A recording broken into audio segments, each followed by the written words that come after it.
Well, hello there. I'm Kimberly Hayes-Muga, And I'm Amanda Day, and you're listening to the Fundraising Heyday podcast, where we cover the how-tos of grants and fundraising. and how we can all make the world a better place through better grants, fundraising, and changing philanthropy for the better. So, hey, if you can get enough of this fundraising heyday stuff, and really, who can? Who can? I'm kidding. How cheesy is that? But seriously, we have a free newsletter that goes out every week. The podcast drops every other week. And if you would like to hear and read really more exciting, fun things, please go to heydayservices.com and sign up for our newsletter. It's called the Heyday Hot Takes, and it comes fresh to your inbox every Friday. That's right. We cover trends and challenges and issues and give you a deeper dive into the world of philanthropy. You also get a book review every week because we love to read. And of course, a hot take, which is usually a ranty call to action or some spicy opinion about grants, fundraising, the world in general. So go ahead and sign up today. We will be able to meet you virtually every week. Go to heydayservices.com. The bottom of our homepage, in fact, the bottom of every page on our website, you can find the spot to sign up for our newsletter. It'll take And you. y'all, it's HAYDAY, heydayservices.com. See you there. So we are absolutely thrilled that SNF Writing Solutions is our podcast sponsor for the second half of 2024, season 7, if you can believe it. Founder and CEO Stacy Fitzsimmons, a self-proclaimed data geek, is a seasoned grant pro who's raised and managed hundreds of millions of dollars. She's a certified compression planner, and she has broad management experience across a lot of different industries like restaurants, retail, technology, healthcare, nonprofits, the arts, and state government. She is sharing her decades of experience bit by bit with us, so take a listen. Stacy, many people use the term data-driven decisions, but what the heck does that mean? Not to be totally obtuse, but it's when you're making decisions based on data. But that's not just all that it is. Really what it is it's organizations and departments and individuals really taking into consideration all that they know and all the information that's available to them in order to make a decision. So this is going a step past gut reaction and taking that pause to look at the information that's available to you in order to make the best decision. So it can be true hard data, especially if you're in the health field, epidemiologists, shout out to you all. There's hard data that you can use, workforce data, recidivism rates, depending on what it is that you're looking for. But really making those programmatic decisions based on the information that's available to you and not just your gut reaction. Very good. To find out more about Stacy Fitzsimmons and her incredible team at SNF Writing Solutions, visit snfwritingsolutions.com. If you want the tools and resources to up your organization's grant game, check out their services provided page and reach out to them today. So the Grant Summit is an annual conference hosted by the Grant Professionals Association every fall, and it's a rich source of learning and fellowship. And in 2024, we will again be the official podcast, and so we're so excited about that. Today's guest, we got to know even better during the 2023 Grant Summit because they did a in-person presentation that the whole time Kimberly and I are sitting there going, this is so good. This is so good. It wasn't the usual how-tos, although those are very helpful. This was just a profoundly moving presentation. It was thought-provoking. It was meaningful. And so as soon as it was over, we're like, oh yeah, we're inviting these ladies to be on the podcast. So I think we passed notes about it. I'm pretty sure we did. Because we're like that. Yeah. So today we are thrilled to be joined by Melanie Palmer and Leilani Ocasio. Melanie is the founder of Melanie Palmer Consulting. Kind of makes sense, right? I was creative. She's helped raise millions of dollars for employers and clients. She served as a fundraising board member, executive director, and development director. Melanie is one of only two, this is direct from the website, is one of only two Arkansas residents to hold the GPC and the CFRE credentials simultaneously, so good on you. And she's the president of the Arkansas chapter of the Grant Professionals Association. And next up, we have Leilani Ocasio, who you may remember from a shorter interview that we did during 2023's Grant Summit. Yes. And Amanda, I have no idea when, yes, it already did come out. It did drop, we yes. record things out of order sometimes, and I just generally don't really know what I'm doing. I generally that's just general. But anyway, so yes, it was already out. So you'll probably recognize her and recognize her voice. So Leilani Ocasio works with Melanie as a project manager, but she also serves on the board of directors for the Grant Professionals Association, and she probably doesn't sleep because of all these things she's doing. She has held leadership roles in nonprofit programming and development work and has led a team in raising more than $1 million annually for community-based nonprofit services. So welcome, Melanie and Leilani. We are so glad you're here. Thank you so much. For having We're really us. excited. Yeah. So usually we get started by asking each podcast guest their origin story, right? And we're going to get there.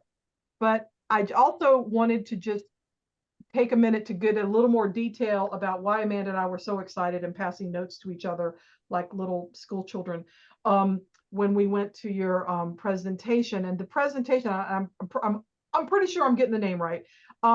It was live, in person only, no recordings, and I'll tell you why in just a moment, but it was called Vulnerability in Grants Work, Set Yourselves and Others Free. So as Amanda said, look, there's nothing wrong with learning how to fill out a logic model. That's important information, but it's rare to see a presentation even entitled this. And it wasn't clickbait. It was the real deal. We got in and people were talking about all kinds of things that we don't usually talk about. We usually talk about the successes and the feel-good moments, but there was talk about failure and what lessons learned, and it was incredibly deep and moving. And so I would love for each of you to just talk a little bit about how the sort of the genesis of the presentation and what it was like to lead a presentation like that, which you've now done more than once, to be fair. Yeah. So the session proposal, we worked on it like right after COVID. So we had kind of already seen how vulnerability was showing up in the workplace because we were getting to see people in their homes via Zoom, getting like interrupted by their kids and pets when you're like trying to be super professional in a really important meeting or something. So that veil was sort of already lifted. And if you were still working in person, you were having to like lean on your coworkers a lot more because so many people were out due to illness and you're having to learn how to ask for help. So we were already seeing a shift towards vulnerability during this time. But personally, I had just had to recently be very vulnerable in the workplace. I was struggling with my mental health and I had to go to my bosses and just say, look, like, I'm not going to be able to perform at the level that y'all are used to seeing me perform at because I have to work through something. I have to deal with this issue, which is really terrifying to like go to your bosses who are supposed to see you as like, I can do anything, like I'm totally capable. But especially in like our type of work and development work, I was working as a development director at this time, and it felt like I was taking away from the communities that I was trying to serve because I wasn't able to be fully present in the work to like succeed, to secure those resources that were necessary. But making that decision to be vulnerable really changed my life, and honestly, it saved my life. So shortly after the Grant Summit in Seattle, Melanie and I are talking about like, what are the types of sessions that we want to see? And I just started thinking like, how does vulnerability show up for other people in the workplace? How does vulnerability show up in grants work? And that's how it kind of came up in our field. But the experience of leading the session was really eye-opening. We talked that like we needed a therapist in there. We didn't realize that that was going to happen.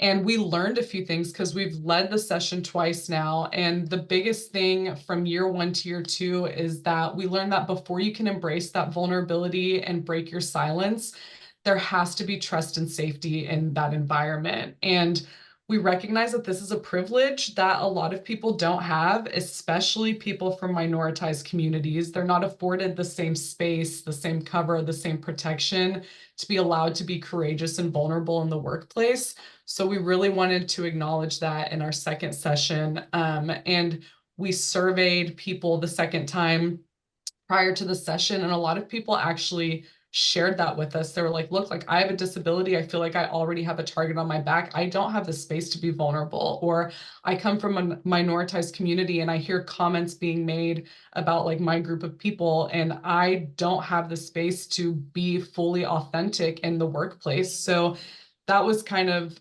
different from year 1 to year 2. And we just really wanted to acknowledge that. But it was incredible. There were tears from everyone, me included. And I just loved that we were able to bring a space like that to the conference.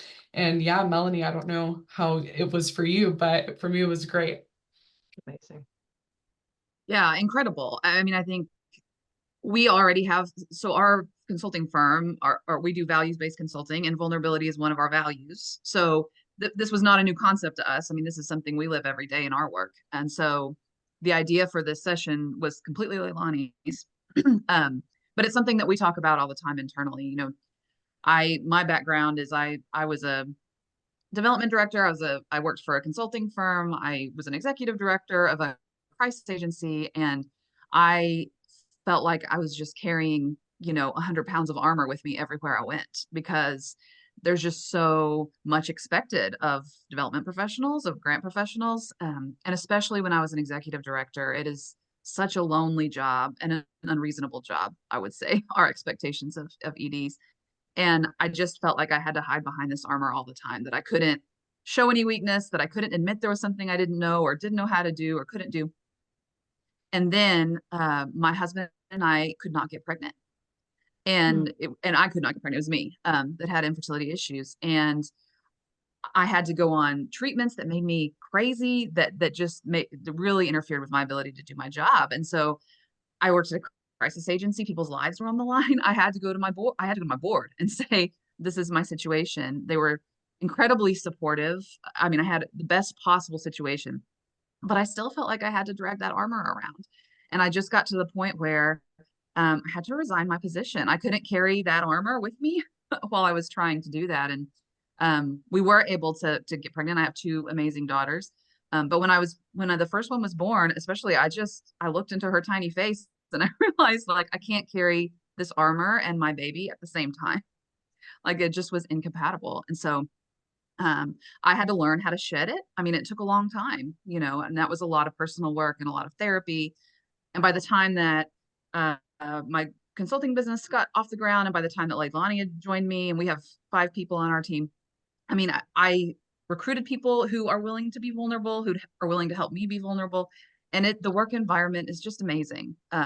It just makes all the difference. And so I'm a big fan of that vulnerability, of creating that safe space for vulnerability, but also, cultivating that in grants professionals. And so I was very on board. Leilani was gracious enough to let me co-lead with her this session.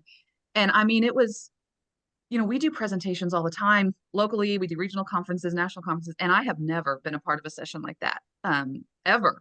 I mean, it was incredible, and people were sharing things that were so personal. And I just felt like it was a moment for all of us, to be seen, and for our struggles to be seen, and for us to just be human with each other. And I have never had an experience like that before or since for both those sessions. And so if you're listening and you were there, you have impacted Leilani and I forever. So thank you for that courage and participation. So it was amazing. Yeah.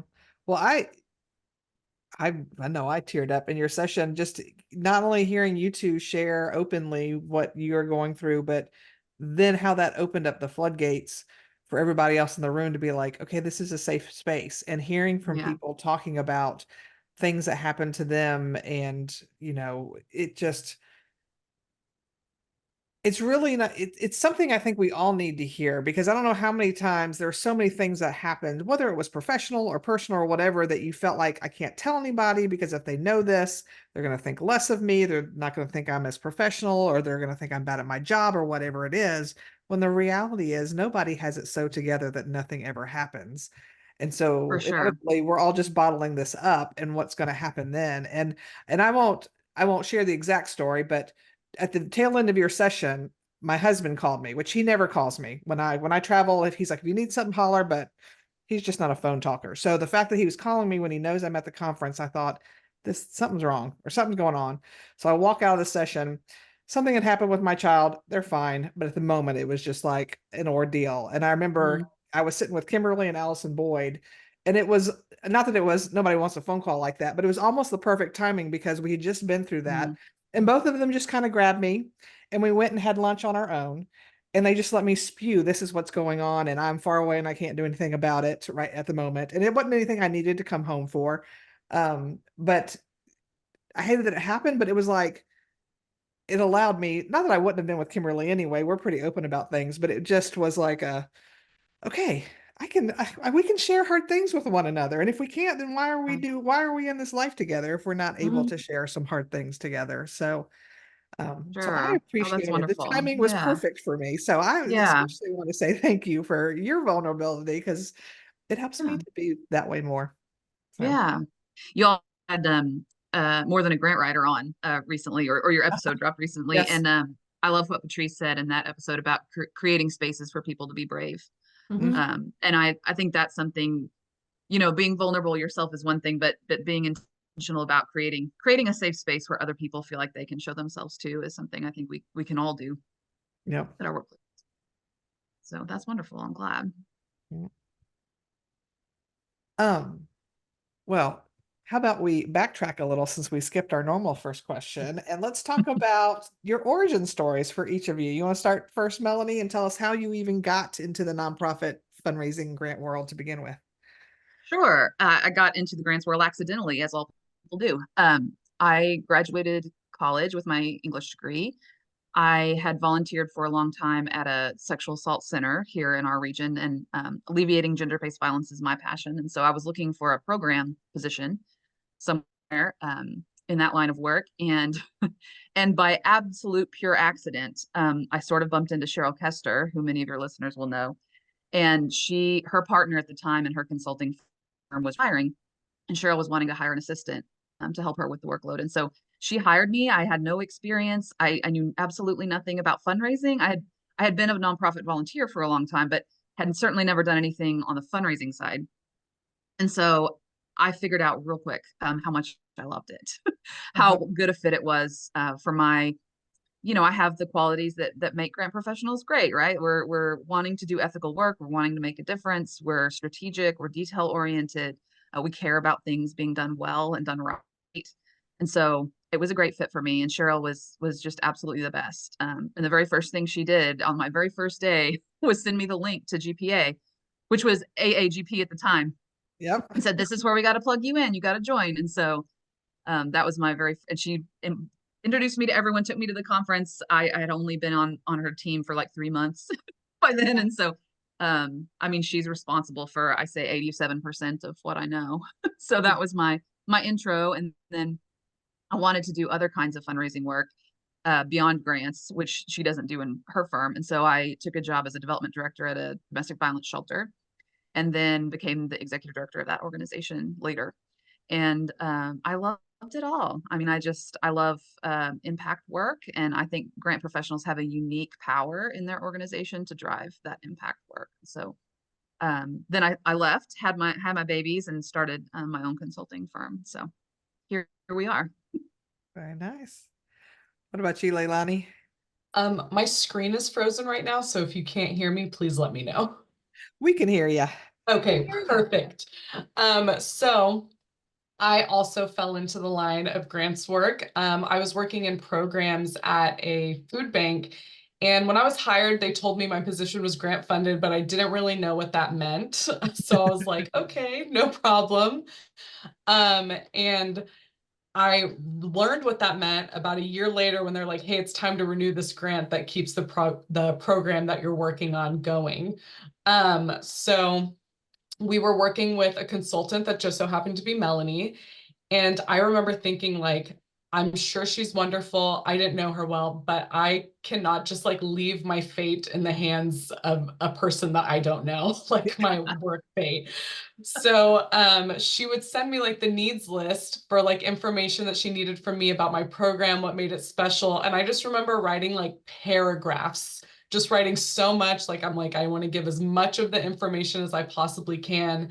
And then I got pulled into someone's office and was like, hey, like, just to let you know, like, you don't need to be sending Melanie all of that information. And I was like, well, I'm going to keep doing it until she tells me to stop. And I'm so glad that I did that. Because after that, we had lunch one day and she was like, hey, how would you feel about working with me for a little bit on the side? And I began moonlighting with her. And I just really fell in love with Grant's work. And after that, I made a kind of scary decision to jump into a full-time development role at a nonprofit immigration law firm because I really just wanted to dive right into this work. And I wasn't sure if I had made the right decision. I had loved my previous job. But within 6 months, I had raised $1 million. And I was like, oh my gosh, like this is exactly where I need to be. So that's how I started with Grant's work. Wow. Mhm.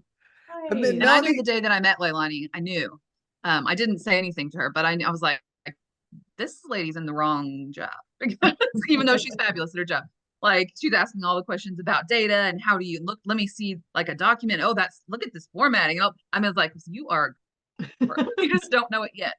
So I will always remember that. I can imagine you appreciated her sending you all that stuff because I rarely did. you get what you need, much less an overabundance. And I'll take an Oh, overabundance any day over crickets. So I Correct. love that.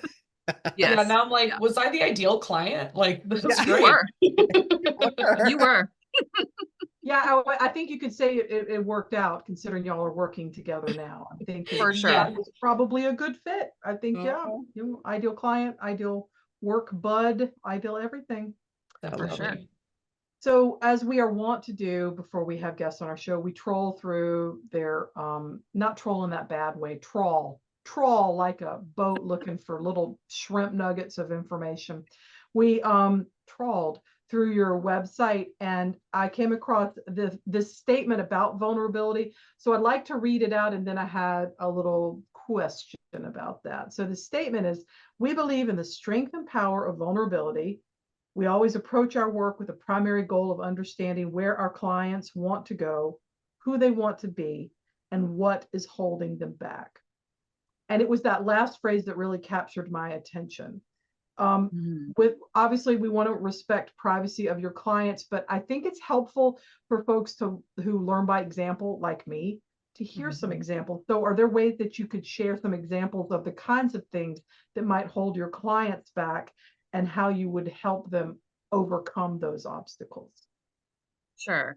I think it's pretty typical if you're a consulting firm, if you're a fundraising consulting firm, for clients to have issues with, more work than their staff can handle, or they don't have the expertise on staff that they need to do whatever kinds of fundraising they want to do, or Mhm. their board needs capacity building. I mean, I think those kinds of things we're all pretty familiar with. And of course, we offer those services, and we work really hard to feel like just an extension of their team.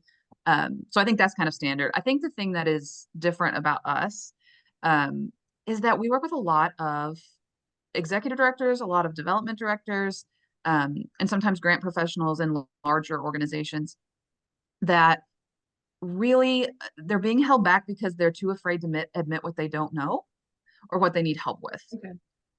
Because there's tremendous pressure, right, in some organizations to pretend like you can do it all. And no, I don't need help. No, we don't need to hire somebody. I can do it all. I can work 60 hours a week and I can do all of this.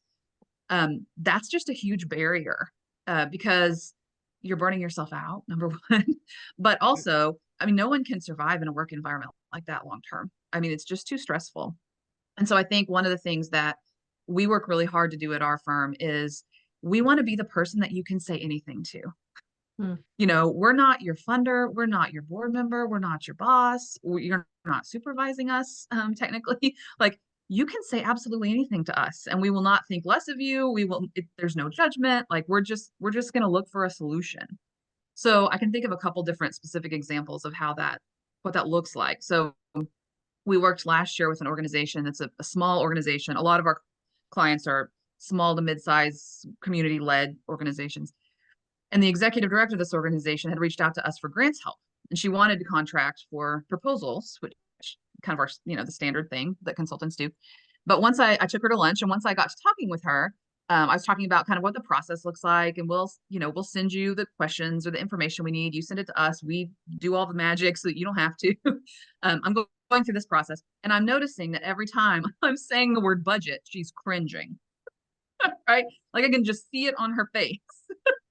And I'm asking her, like, does this sound like like the process work for you? We can amend it however you want. And she's like, no, yes. And she's not saying anything, but I can just see it on her face. And so finally, I'm just saying, what's your comfort level with budgets? Like, you can tell me. Like, I'm not going to tell anybody. This is just between us. And she was like, oh my God, I don't understand budgeting and we don't do it well. And I'm like, okay, cool. Would you like to put into our contract that will help you slice up your budget into your program budgets and walk you through that? She was like, oh my God, yes, that would be amazing. So we just put it in the contract. But that's not something I would have necessarily suggested, and it's not something that she ever asked for. So I think, like, again, creating a space where people can just admit, like, let's just call it what it is. Like, none of us are good at everything. And executive directors are not good at everything. You're not going to be a CPA and an attorney and a human resources professional and a PR marketing. Nobody is all those things. So let's just call it what it is and what you need help with. We had another client last year, a much larger organization, and they were working on a federal grant that was like a 5-year federal proposal, $6 or $8 million project. And we were working with their person that was in a particular position that was designing that project, had expertise. Well, she left the organization in the middle of working on this proposal. And so her boss came in to work with us, and we asked, like, do we need to just put this on hold and apply next year? Instead of, and she's like, no, I can do it. I know, we can. Well, time went on and our requests weren't being answered. There was just kind of radio silence. And so, I mean, we had to do some work to create a safe space, right? But eventually, this person said, this is just not my area of expertise, and I just don't know how to do this. And I said, do you want me, because she wasn't the one that signed our contract. She was a program person, and the development department had signed our contract. I said, do you want me to go to your development department and tell them that now that this position is open, we recommend that you just don't have the capacity to do this? I don't have to tell them that you don't know how to do this. She was like, yes, please. So I just went to their development department and I said, we just don't recommend pursuing this with this open position, even though your staff is all very capable, right? So that took some of that pressure off of her. But I mean, we had to work on coming to a part where she could just say, I don't know how to do this. And I don't know that she ever said that to any of her coworkers. I mean, they don't have a vulnerability pro work culture. So, I mean, I think that as consultants, we're uniquely positioned to create that safe space.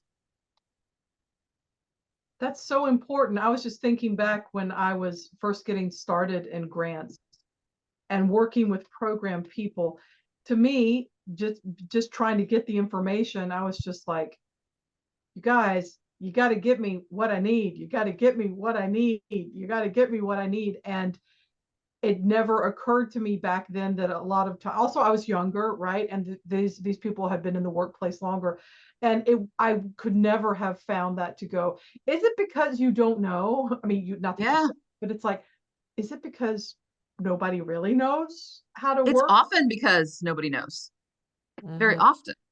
Yeah. And that's on us as consultants to model vulnerability for our clients. So I tell clients all the time that I don't know stuff.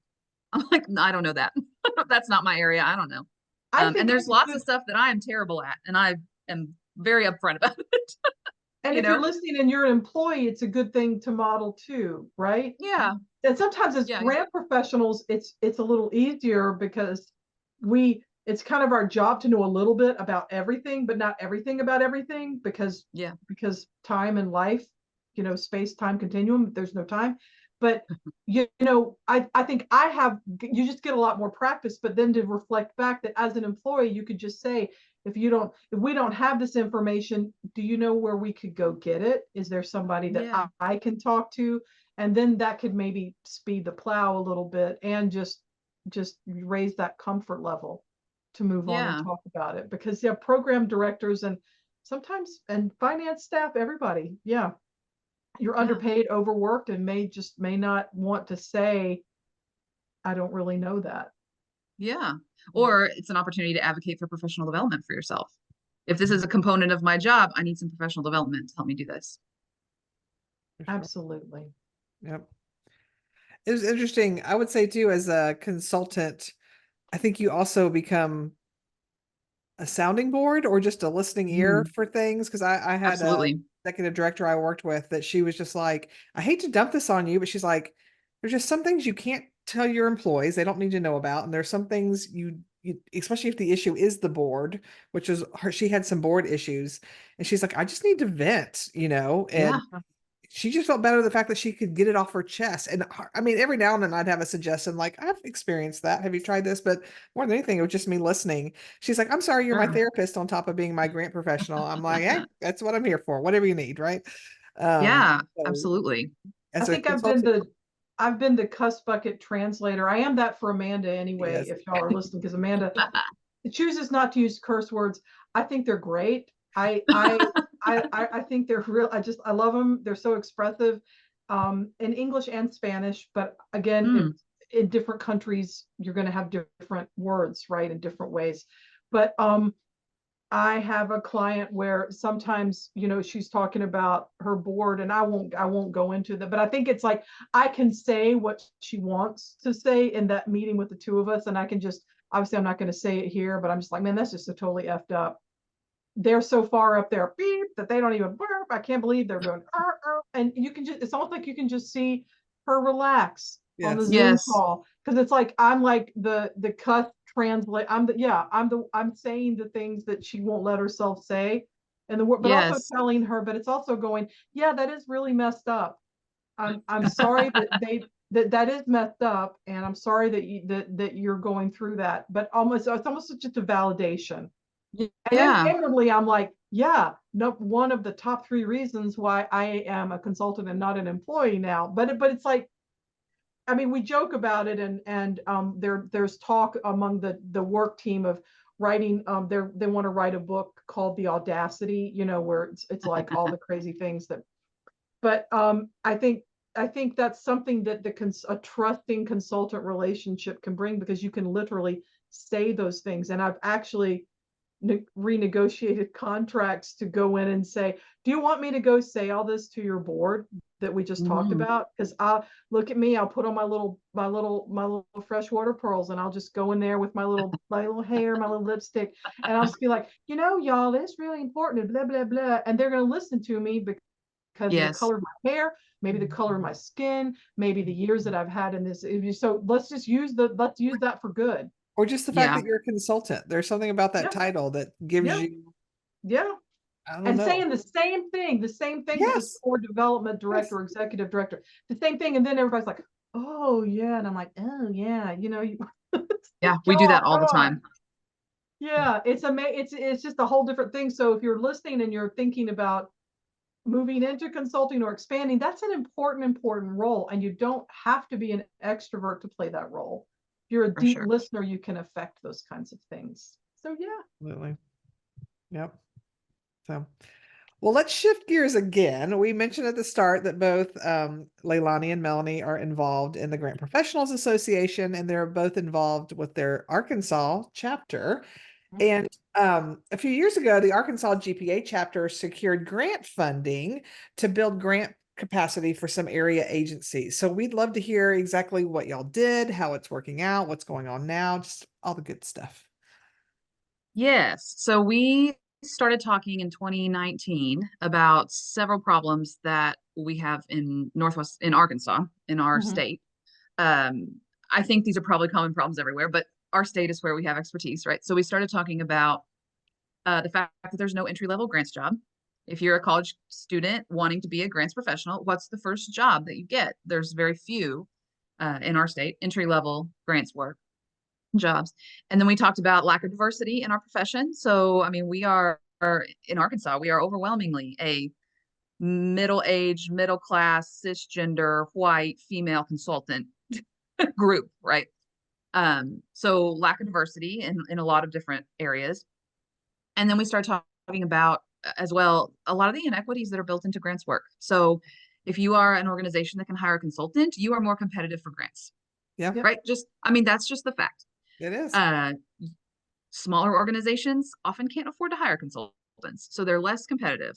Smaller organizations are disproportionately likely to be led by people from minoritized communities. So that's a lot of inequity just built into our system. Mhm. So we started talking about how can we provide entry-level work for up-and-coming grant professionals from minoritized communities. How can we empower small community-led organizations to be more competitive for grants? And how can we diversify our grants, our grant professionals group in Arkansas? So those are the things that we looked at. So the first thing that we did was to recruit the right board for that work. When we started talking about this, there were 4 of us on the GPA Arkansas board. None of us had the right backgrounds to know how to do that. So we went from a board of 4 to a board of 12, one year to the next, and we just revamped the entire board structure. So we recruited young professionals, recruit students to the board because they're the ones that are going to know, right? Yeah. So half of our board when we were designing this project, getting ready to launch it, 6 of our board members were Gen Z. So those are, some of them were college students, and then some of them were recently graduated. And then we recruited half of the board were also people of color. We thought that was really important, so we recruited those. We recruited from throughout the state. So we serve an entire state, and it's a rural state, so that's challenging. We tend to have board members just from our population centers, which is not representative of our state. So we did all that, and we spent a year recruiting the right board and just getting them trained and getting them onboarded and oriented to our goals. And we recruited them very specifically to do this project, right? Like, this is what we need. We need you to join the board to tell us what students want, how we promote this as a career, how we put people in the pipeline, yada yada. And then once we had the right board, we put together a committee, which ended up being about 26 people. We did not meet all at once, but 26 people that were working on various aspects of the program. So that included like college professors, nonprofit executive directors, development directors that hire grants, people that hire for entry-level grants jobs. We just kind of collected everybody that was going to have a hand. And we spent another year designing the project. And then we did a nationwide survey of hiring managers that hire for entry-level positions. There aren't a lot here in Arkansas, but we did like a national survey, just an informal survey through GrantZone of what do you look for in a person for an entry-level grants job? Like, what experience makes them stand out? So that we were sure to build that into the program. We also spent a lot of time talking with executive directors of minoritized-led nonprofits of what are your challenges in grants work, what support would be helpful, what kind of structure of support would be useful. And a lot of them told us, I mean, we don't have the money to hire someone, first of all, but even if we had the money, we don't know enough to train someone. Like, we can't train an intern or a student because we don't know enough about grants. So that's a gap as well. So all that is to say, we went to the Walton Family Foundation, which is a major funder here in our area. And I just told them, look, we want to launch this project to help you get better grant applications from minoritized communities that you want to serve. Because we also talked to funders as part of our planning process. And they said, we want to fund these organizations, but they can't bring a fundable idea to us. Like, we can't, there's a gap there. And I'm like, well, GPA is the person to fill that gap, right? So what we ended up doing was they funded this project, this pilot project. We're almost done with it. We're just wrapping up this month. And we recruited students who wanted a career in nonprofit administration. So not programs, but nonprofit administration, like future fundraisers, future executive directors. And we paired them and we recruited 4 nonprofits that were community-led nonprofits that wanted to increase their capacity in grants and fundraising. So we recruited both of those. And then we recruited 4 mentors from GPA. That's myself, Cheryl Kester, Amanda Sorensen, and Catherine Hart. So shout out to all 4 of those amazing mentors. and they provided expertise. So the students worked at the nonprofits. The grant paid for their for well-paid entry-level job at the nonprofits. The mentors provided training to both the nonprofit leader that's supervising the intern and the intern. So that filled that knowledge gap. And then the GPA, our project team at the GPA chapter level, just made sure that everything was running smoothly. We also paid for not only the interns, but we paid for some professional development, and we paid for a donor database for those organizations so that they have some capacity built in. So we're just getting to the end of that. It's a September to May, it's the school year project, and we're just finishing up this year, the pilot. So we're getting ready to evaluate and think about how we want to replicate it long term. That's awesome. That's amazing. Mm-hmm. Yeah, it's been Thanks very for fun. walking us And I through. was super geeked out to write a grant proposal from GPA Yeah, to a funder. Nice. that's awesome. Yes. And shout out to Mike Chamberlain because it was the first grant proposal he's worked on. So I told him, welcome to being a grants pro. He has a 100% success rate. It's great. He needs to quit while he's ahead. No, just kidding. Correct. Yeah. I remember that because I was on the GPA board when that came through because we had to approve it since it was coming from us. And I just remember thinking, I don't know who these Arkansas people. I knew Cheryl, but I'm like, this is super cool. I cannot wait to Amazing. see what happens because I hope it can be replicated throughout. Yes, that's all the other definitely our chapters. it was a pilot, and that's definitely Yeah. our intent. And I wanted to give a shout out also to Grant Professionals Foundation because they are the grant recipient. They're the fiscal agent for the Yes. project. So they've been super supportive, and GPA National been super supportive. And we are putting together now, we're starting to work on kind of a sort of a report / manual with all of our documents, all of our stuff that we're going to share with other chapters. And we'll do a session at the conference this year on that. So if you're a chapter leader and want to come, we'll give you all of our stuff. I think we want to come. We're not leading anything, but we'll All right, excellent. It's virtual, so we'll present that virtually. So we'll share everything with everybody that wants it. That's Nice. so exciting. And thank you for taking the time to break it down, the specific steps and Yes. the time and the work around inclusion. That's amazing. And this was a volunteer-led venture. And Yes. it just speaks a lot to the integrity of you and your team and the chapter. So congratulations. Thanks. And I wanted to give a shout out. Hannah Lastra, many of your listeners may know, is the Grant Professional Foundation treasurer. And she was one of the students that we recruited to help us plan this project. And she is now our chapter president and GPF's treasurer. So Nice. yes. So it's paid dividends for us. Absolutely. Uh-huh. Very nice. Well, we want to end with sharing how folks can find you. So if you both, if people want to reach out, if they have more questions or just want to learn more about the work y'all are doing, where can they find both of you? For me, definitely LinkedIn. I love getting a LinkedIn message from people I don't know that's not like a random recruiter that's fake, you know? Like Feel you. Yes. I like when people start real conversations with me, and I would love to chat with anyone who's interested in maybe running for the national board. I would love to encourage people to do that as well, and especially if they're young professionals. So please reach out to me on LinkedIn. And that's just Leilani Ocasio on LinkedIn. Yeah. Let me tell you how excited I was when I saw that you were running from the board, because I was like, I'm looking around going, when I'm one of the youngest people on the board, we got a problem because we need some younger grant professionals. So thanks for stepping up to the plate. No problem. Talk about vulnerability. That was the scariest thing I've ever done, but it's paid off so well. So I'm really thankful for the opportunity to serve GPA in that way. Nice. And people can find me on LinkedIn as well, Melanie Palmer. You can also find our website, melaniepalmerconsulting.com. All of our team is on there with our contact information. So I too love to talk with anybody about anything. So feel free to reach out.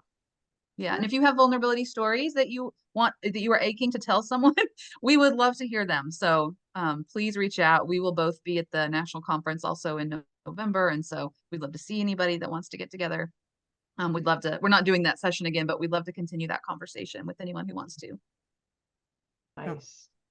Well, thanks so much for joining us today and sharing your vulnerabilities. And And your Thanks for strengths, providing us because- the safe space to do it. Oh, Yeah. anytime. It was an amazing experience. Thank you so much. Thank Yeah. you. Thank you. And thanks for fundraising Heyday. I always listen and I love to hear all the things y'all are thinking about. Ooh, tell a friend. Thank you. Yes. Thanks again to today's sponsor, SNF Writing Solutions. If you want to learn more about all that Stacy and her team offer in terms of resources, coaching, grant writing, and more, visit snfwritingsolutions.com. Well, we were so excited that we got to share the power of vulnerability with Melanie and Leilani today. Really hope you learned something from it and maybe got some courage to be vulnerable in your work in your life, particularly with trusted people in your life. So it's certainly something we can all learn from. Agreed. And there can be a strength in vulnerability. Absolutely. And in 2 weeks, there's going to be a strength in numbers. And I guess it's bringing out the nerd in me, because the Giving USA charitable giving numbers will be coming out, and we will be breaking them down and talking to you about them. And it's a great way to keep yourself abreast of what's going on, and it's a great tool to educate others about the roles of grants and fundraising and how it can all work together. So see you then. Bye now. Bye.